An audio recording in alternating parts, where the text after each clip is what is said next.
मेरे पास एक आंसर आया, आंसर बहुत सारे हैं, उसमें जो आंसर है बहुत सारे जो गड़बड़ियां हैं, चलो उसको हम झेल सकते हैं, लेकिन ये जो आंसर आया ना, इसके ये फुल पेपर का आंसर है, 44 पेज है यहाँ पे दिख रहा है, तो पूरा फुल पेपर है, जो भी टेस्ट ऑनलाइन चल रहा है ना उसका है।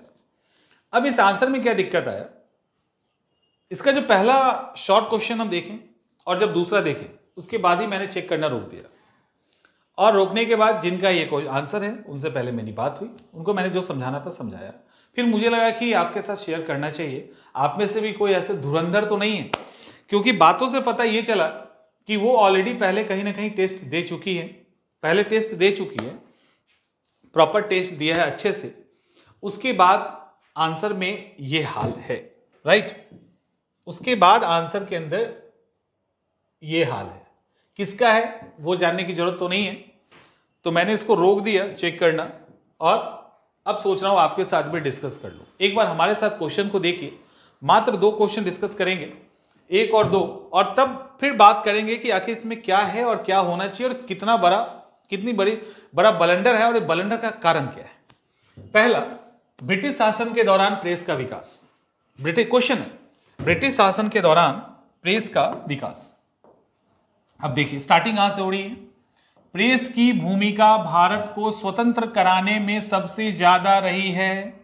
लोगों को जागरूक करने का कार्य प्रेस, पत्रिका, मैगजीन आदि ने ही किया है। पहला, चलिए आगे चलते हैं। 1864 में बंबई में प्रिंटिंग प्रेस की स्थापना की गई, और 1780 में जेम्स हिक्की द्वारा बंगाल गजट का प्रकाशन किया गया।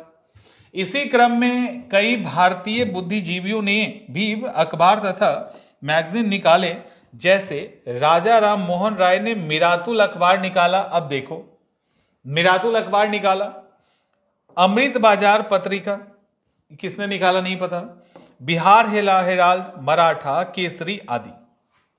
दूसरे पेज में आते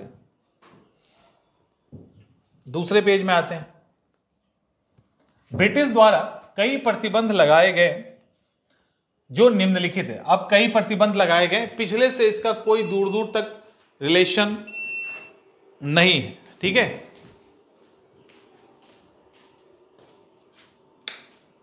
दूर दूर तक कोई रिलेशन नहीं है। ब्रिटिश द्वारा कई प्रतिबंध लगाए गए जो निम्नलिखित हैं। 1799 में लॉर्ड वेलेस्ली द्वारा प्रेस पर प्रतिबंध, सेंसरशिप लगाया गया, जिसका अर्थ है सरकारी कार्य नहीं छापा जा सकता या सरकार के खिलाफ कोई बात आलोचना नहीं की जा सकती। यहां एक सिंबल दिया गया है चुकी का, ठीक है, और ये एक अलग सेक्शन है, पता नहीं यहां पे क्यों डाला गया। मिरातुल अखबार बंद इस कारण, किस कारण पता नहीं। चार्ल्स मेटकॉफ ढील प्रदान करने की इसे प्रेस का मुक्तिदाता भी कहा जाता है नहीं, और ये लाइन अपने आप में सही कनेक्ट नहीं कर रहा। चलिए आगे। 1835 में लिट्टन ने वर्नाकुलर प्रेस एक्ट लाया, देसी भाषा पर प्रतिबंध। फिर यहां पे ये सिंबल है, अमृत बाजार पत्रिका का भाषा रातों रात बदल दिया गया, लॉर्ड रिपन ने इसे समाप्त किया। निष्कर्षतः अतः तेज बहादुर सप्रू के वजह से 1908-10 तक लगे सारे प्रतिबंध हटे और प्रेस ने खुलकर भारत का समर्थन किया।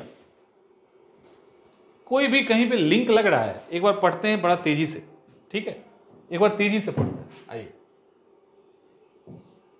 अब तो सिर्फ पढ़ना ही है ना। ब्रिटिश काल के दौरान प्रेस का विकास, सुनिए फटाफट। प्रेस की भूमिका भारत को स्वतंत्र कराने में सबसे ज्यादा रही है। लोगों को जागरूक करने का कार्य प्रेस, पत्रिका, मैगजीन आदि ने किया। 1684 में मुंबई में प्रिंटिंग प्रेस की स्थापना की गई और 1780 में जेम्स हिक्की द्वारा बंगाल गजट का प्रकाशन किया गया। इसी क्रम में कई भारतीय बुद्धिजीवियों ने भी अखबार तथा मैगजीन निकालने, जैसे राजा राम मोहन राय ने मिरातुल अखबार निकाला, इसके बाद का पता नहीं, अमृत बाजार पत्रिका, बिहार हेराल्ड, मराठा केसरी इत्यादि, राइट। अब देखो इसके बाद यहां पे आते हैं, अब सीधा है कि ब्रिटिश द्वारा कई प्रतिबंध लगाए गए जो निम्नलिखित हैं। 1799 में लॉर्ड वेलेस्ली द्वारा प्रेस पर प्रतिबंध, सेंसरशिप लगाया गया, जिसका अर्थ है सरकारी कार्य नहीं छापा जा सकता या सरकार के खिलाफ कोई बात आलोचना, कोई बात कॉमा नहीं है, आलोचना नहीं की जा सकती। यहां पे अब आप समझिए, हम लिख दिए, आप समझिए। चार्ल्स मेडकॉफ ढील प्रदान करने की इसे प्रेस का मुक्तिदाता, ढील प्रदान करने की इसे प्रेस का मुक्तिदाता भी कहा जाता है। मिरातुल अखबार बंद इसी कारण। आगे 1835 में ये तो मैंने भी देखा ही नहीं था, देख लो, में लिटन ने वर्नाकुलर प्रेस एक्ट लाया, देसी भाषा पर प्रतिबंध। लॉर्ड रिपन ने इसे समाप्त किया। अमृत बाजार पत्रिका का भाषा रातों रात बदल दिया गया। फैक्ट भी गलत है। अतः और कमाल की बात है, निष्कर्ष का तो मुझे कोई और छोड़ ही समझ में नहीं आया। अतः तेज बहादुर सप्रू के वजह से 1908-10 तक लगे सारे प्रतिबंध दूर हटे और प्रेस ने खुलकर भारत का समर्थन किया। ये है क्या? ये एक्चुअली है क्या? नहीं समझ में आया। अगर आप में से किसी को समझ में आ रहा है तो बता दीजिए। और ये बात हम हतोत्साहित करने के लिए नहीं कह रहे हैं, ये बात हम जो रियलिटी है, क्योंकि अभी हमारे देखिए काटा गया है पूरा, क्योंकि जो रियलिटी है, जो एक्चुअल मतलब एनालिसिस है, वो हम, क्योंकि अभी आपके पास समय है, अगर हम ये नहीं बताएंगे तो आप इसको इंप्रूव नहीं करोगे। जो रिजल्ट आएगा सामने आपको समझ में आ जाएगा, तो वो रिजल्ट वैसा ना हो, इसके लिए ये जानना जरूरी है। देखिए इसको क्यों काटें, अभी हम ऐसे ही रहने देते हैं, तब आपको लगेगा कि हमने क्यों काटा है इसको। अंग्रेज के द्वारा भारत क्यों छोड़ा गया? क्वेश्चन है, अंग्रेजों के द्वारा भारत को क्यों छोड़ा गया? एक सवाल है, शॉर्ट सवाल है, छोटा सा सवाल है, तो उसमें देखिए, ब्रिटिश की सत्ता कई सालों से भारत में जम चुकी थी। उनका किसानों पर बढ़ता शोषण तथा उपनिवेशवाद ही मुख्य कारण बना भारत छोड़ के जाने का। इस क्वेश्चन को हम स्टार्टिंग से एनालाइज कर दे रहे हैं। अब देखो इंट्रोडक्शन में क्या है, भारत ने क्यों, ब्रिटिश ने भारत को क्यों छोड़ा, इतना बड़ा मुद्दा है। ब्रिटिश की सत्ता कई सालों से भारत में जम चुकी थी, चलो ठीक है, इसको हम मान लेते हैं। उनका किसानों पर बढ़ता शोषण, किस पे शोषण? किसानों पर, किसानों पे बढ़ता शोषण, और तथा उपनिवेशवाद ही मुख्य कारण था भारत छोड़ के जाने का। किसानों पे बढ़ता शोषण, उपनिवेशवाद को छोड़ दीजिए, इतना बड़ा कारण था अंग्रेजों के भारत से बाहर जाने का, राइट। इसके बाद कोई भी चीज, अब देखो, अब यहां पे क्या हो रहा है, यहां पे प्रवचन स्टार्ट हुआ है। क्या है देखिए, कोई भी चीज आप अत्यधिक करने लगते हो तो असहनीय हो जाता है, और वही हुआ अंग्रेजों के साथ भी। ये पता है, बातचीत बोलने के दौरान नहीं होता है, कैजुअल टॉक, तो वहां पे हम लोग ये बोलते हैं कोई भी ऐसा नहीं काम करो कि अति हो जाए, बर्दाश्त ना हो पाए। समझ में आ रहा है? और यही उसके साथ हुआ जिसके कारण उसने ऐसा किया। तो समझ में आ रहा है ना?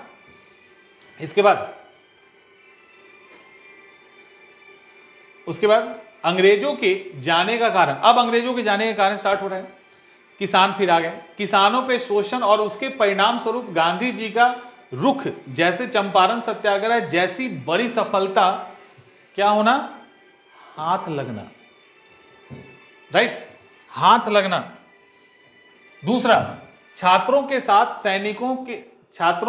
सैनिकों के साथ भेदभाव वाला रवैया, संविधान की मांग तथा अब अधिराज्य नहीं स्वराज की मांग, असहयोग सविनय जब जैसे आंदोलन जिसमें कानून तक तोड़ा गया, गांधी जी का गोलमेज में ना जाना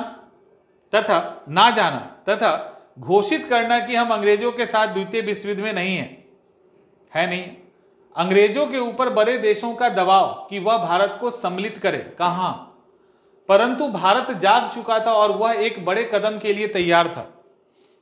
आगे, भारत को कोई भी चीज युद्धोपरांत देना, निष्कर्ष देखिए, भारत को कोई भी चीज युद्धोपरांत देना यही कारण बना देश छोड़ के जाने का।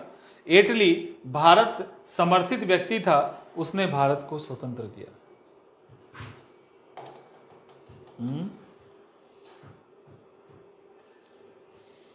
देखो, इसको अगर ठीक से आप देखोगे इसके और भी आगे के आंसर हैं, देखेंगे तो ऐसा नहीं है कि इस स्टूडेंट के पास कोई फैक्ट्स की कमी है, नहीं है,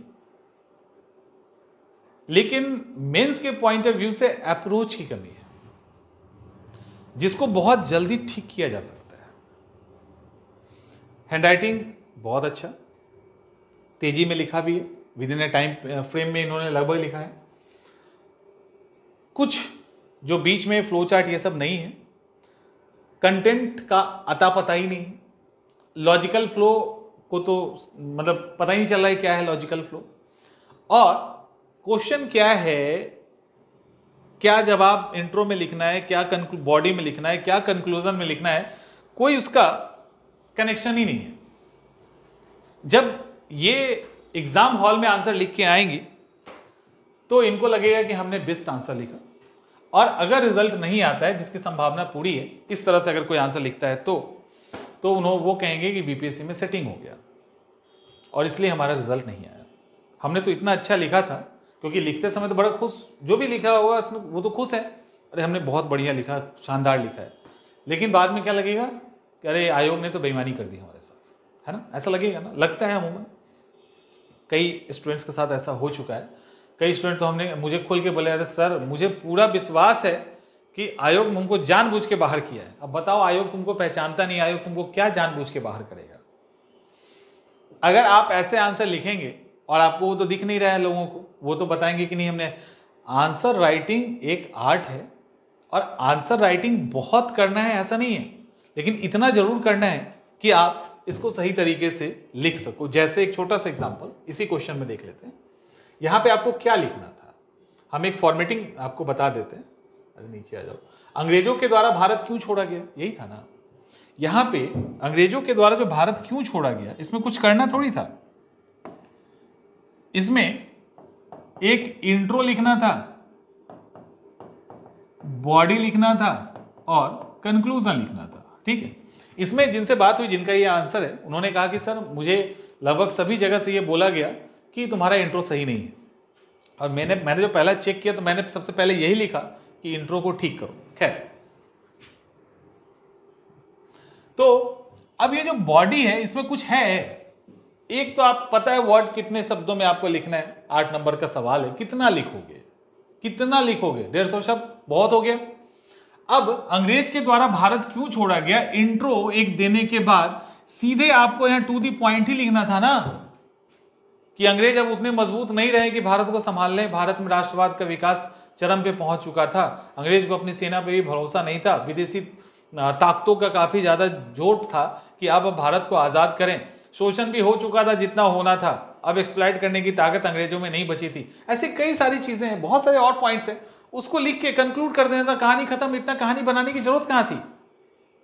और जहां पे इतने कम शब्दों में लिखना है, वहां पे अगर आप वहां पे यदि आप ये एक पैराग्राफ में आप लिखोगे इसको,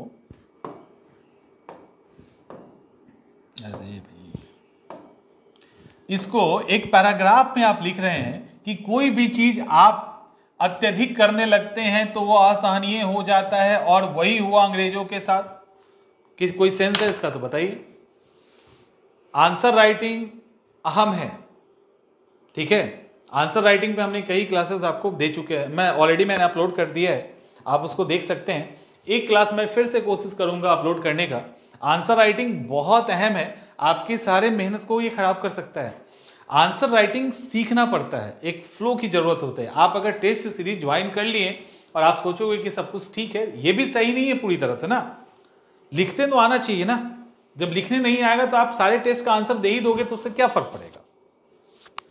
तो आपको लिखना भी थोड़ा सीखना पड़ेगा। इसीलिए मैंने इनको एक टास्क दिया है कि स्टार्टिंग के 2 क्वेश्चन, जो कि टेस्ट सीरीज का पार्ट नहीं है, क्योंकि इन्होंने ब्लंडर किया है, तो एज ए टीचर मैं इसको बर्दाश्त नहीं कर पा रहा हूं। तो मैंने उनको बोला कि आपको ये 2 क्वेश्चन, जितना समय लगे, जितना मटेरियल है सब जमा कर लो, और देख करके ये 2 पहले लिख के दिखाओ। क्योंकि उनका कहना यह है कि हमने थोड़ी जल्दी में लिख दी, इसी कारण ऐसा हो गया, सोचने का ज़्यादा समय नहीं मिला। तो आप सोचने का समय लीजिए, क्योंकि दिक्कत कहाँ है वो तो हमें पता है, वो हमने बता भी दिया, लेकिन अभी बिलीव नहीं होगा। अभी बिलीव नहीं होगा और होता है, उनको लगता होगा कि हो सकता है सर कोई और कोर्स की बात ना कर दें। समझ में आ रहा है? कई सारी बातें होती है, टीचर्स के साथ भी बड़ी मजबूरियां हैं। तो खैर, तो ये सारी चीजें हैं। तो अब मैंने उनको गाइड कर दिया है। अब लेट्स सी जब आता है आंसर तब देखेंगे क्या इंप्रूव और कहाँ क्या दिक्कत है। तो आंसर राइटिंग मस्ट है, उसको ऐसे मत जाने दीजिए। ठीक है, मिलते हैं हम लोग नेक्स्ट सेशन।